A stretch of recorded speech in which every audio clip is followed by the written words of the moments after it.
Hi everyone, welcome to Build's Character. I am joined by Lauren Urban, our community manager, and who is making a very strong attempt at making me laugh on camera today. And we are talking about spooky monsters because we actually have a really great sale on D&D Beyond right now. You can get 15% off the Curse of Strahd, as well as these new Strahd miniatures over at WizKids, but also 15% off the Monster Manual, Volo's Guide, and Ghosts of Saltmarsh, all of which are brimming with monsters. And so we thought we'd talk about that intersection between player characters and monsters themselves and how they can kind of inform who your character is. And there's lots of deliciously horrifying ways that we can go about this.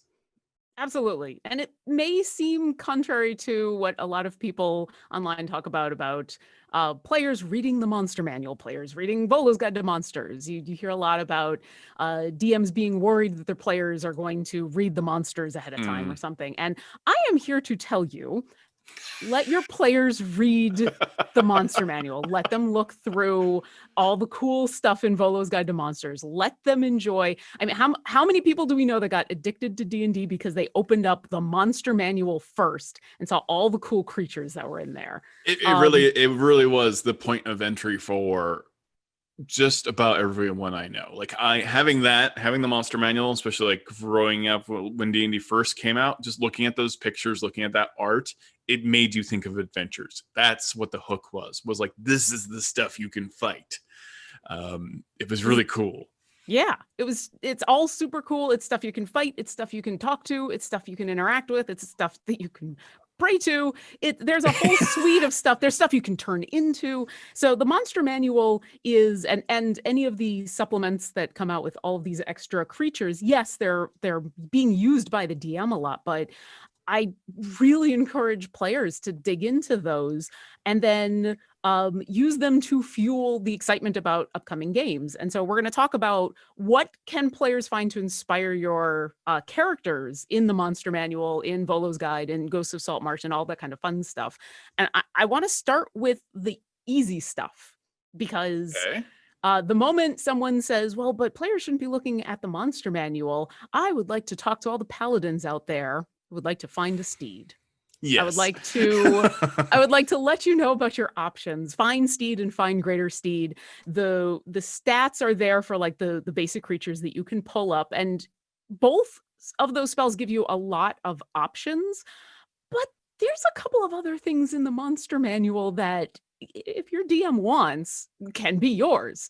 And I think it's worth getting excited about being able to summon these creatures and forming a relationship with them and then getting something unique. I mean, Todd, what's your steed like?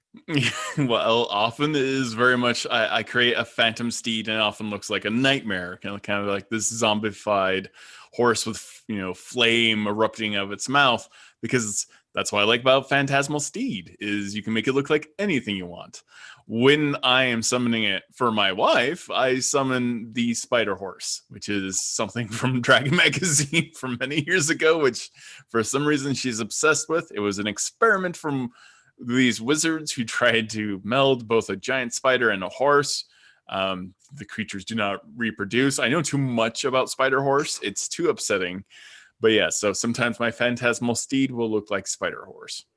And sometimes maybe your Phantasmal steed will look like just a nice little pony that people can ride on and, buy cookies. That has also happened as well. The Monster Manual is actually pretty critical if you are playing, say, a ranger, or especially if you're a druid.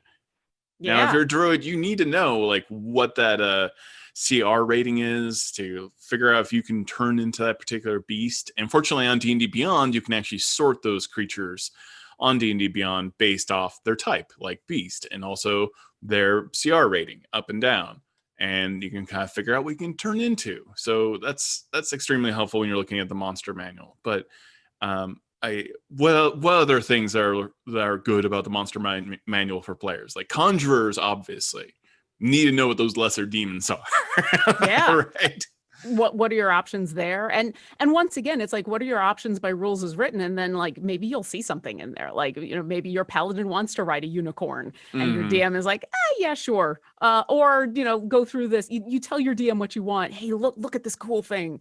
Then you're telling your DM something that they can put into the game that'll make you excited. And as a DM, that's the best. If your player just hands you a monster and says, I want to ride this, I want to pet this, I want to meet this, I want to hunt this, I want to do all these things, it gives me fuel to create a game that you like. So yeah, maybe you're the paladin who wants to ride a unicorn, maybe you're the ranger that wants to have a beastmaster companion that isn't the standard beasts that are in there. Maybe you are a wizard who wants to find your familiar but wants to flavor them in a specific way, or are excited by a certain thing that you saw in the creatures.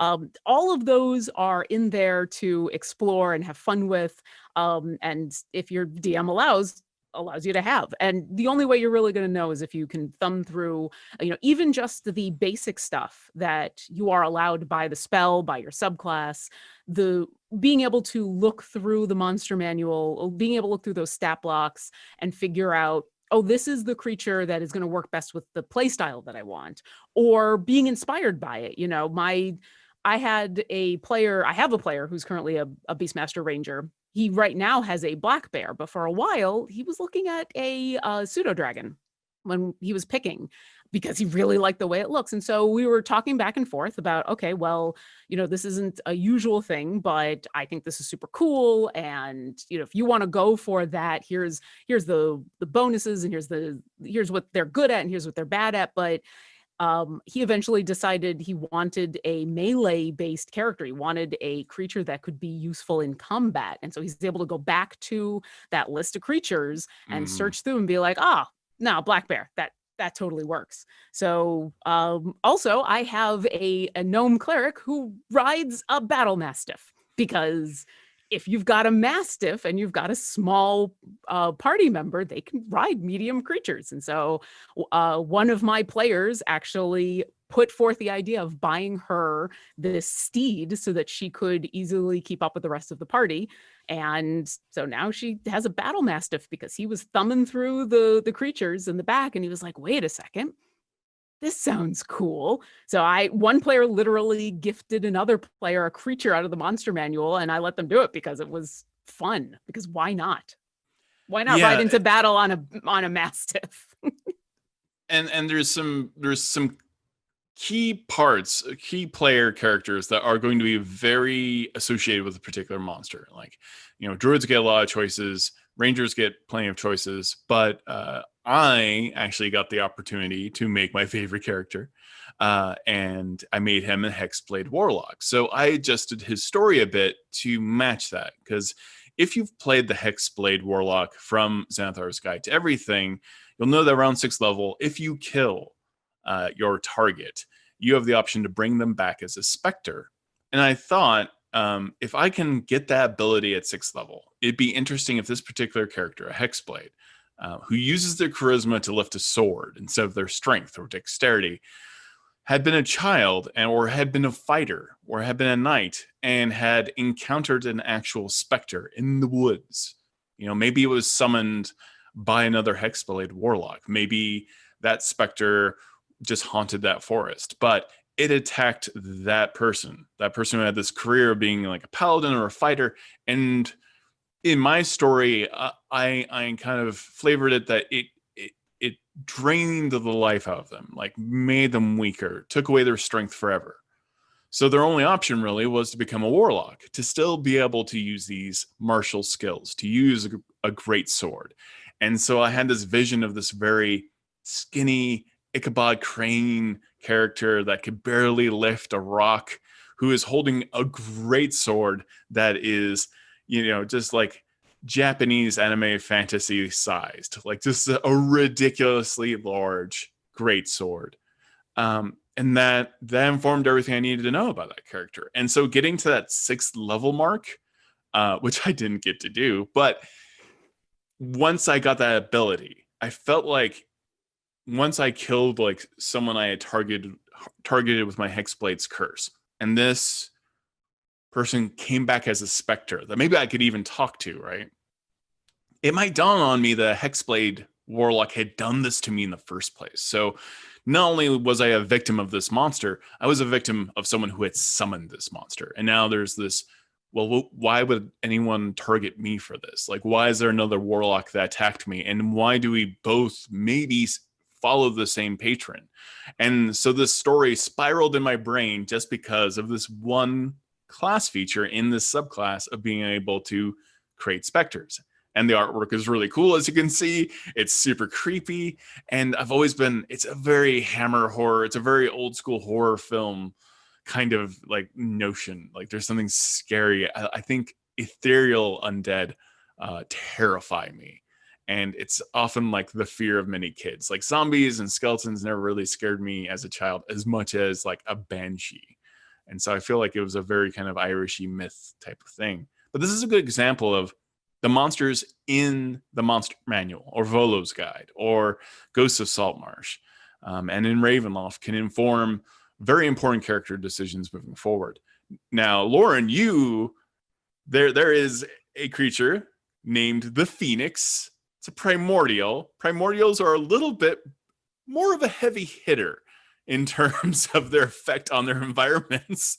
Specters are relatively low, but a phoenix is something that has been around since the dawn of time. Can you tell me a little bit about how you've had a relationship with the phoenix?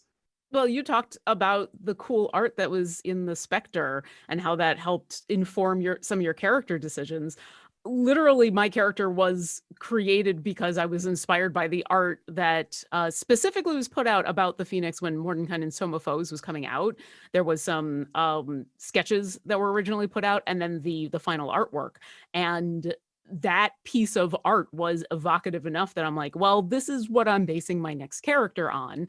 And then, I needed to be a dragonborn cleric who had a relationship with them. And so, yeah, I mean, that was literally a monster out of one of the books that I just took inspiration from for a character and put into my backstory and put into a lot of kind of the initial driving force of what this character was doing, and then just handed that to my DM, who eventually was you, and said, hey, here you go, have fun. So I didn't know what was going to happen, but it was all just because I saw the artwork and I went, that's stunning. And how do I have fun with this?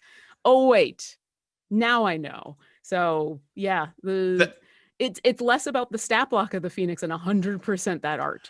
That art is probably one of the best things about having any of these books is, I mean, I love reading about these creatures and the way they work and why they work the way they do. But that art serves as this flashpoint of inspiration, right? Like it just, and when you told me your backstory for your character, I knew this had to be involved in like a bigger way. It's something this large and this notion of this just giant flaming primordial bird moving through the sky, and that your character had been and your entire village had been a victim of this. That was just, it then begged the question, like when I read that stat block of like how would the Phoenix have gone here? Well, someone had to have summoned it. And this thing isn't evil. It doesn't know any better. It just wants to burn. So then I had to start asking myself questions. Well, why your character's village? Is there a deeper conspiracy behind this? Like, why did this happen to you? And then the Phoenix disappeared. And that forced me as a dungeon master to really think about this. And the more I thought about it, the more I got excited because of what a player introduced into their backstory. Made something infinitely more easy, honestly, for a dungeon master, and provided me not a villain, but certainly a key entity in the future of that game. and that was extremely fun.